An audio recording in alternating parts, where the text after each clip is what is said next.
And so every time history fair would come up or a research project would come up for my brother and I, my father would say, "Hey, why don't you get the time of three popes?" I always wanted to do the time of three popes. But no, we're going to do the Norman invasion. And I feel that largely because I was never able to celebrate this in life while I was alive. Y'all are going to suffer through a brief history lesson of the time of three popes. The year is 1377 and the pope dies. And this is a thing that happens fairly regularly. People die all the time. But for the pope, it's a little bit different. They have to hold a conclave. They have to elect a new pope. And they do so in brilliant fashion. An important sub note, the pope at this time resides in Avignon, France.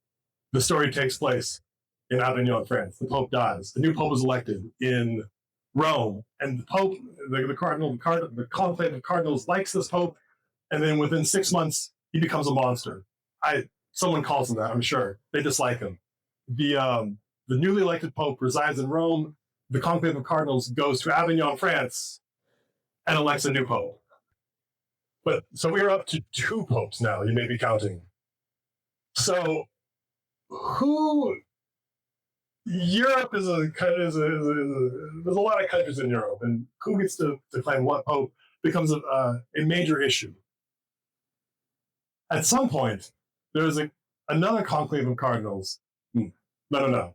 To add humor to the situation, both the original popes die.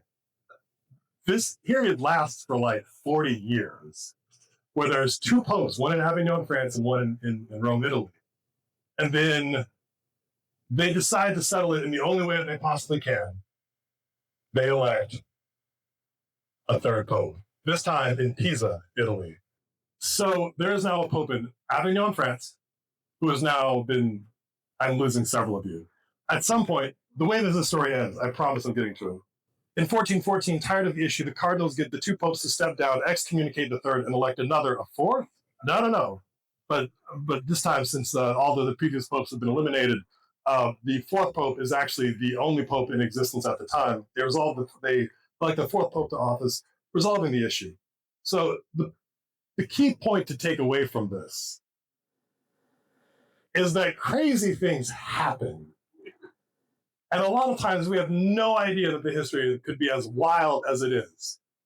My father loved stories, and I think he loved history because history is the story of us as a people. What are humans doing?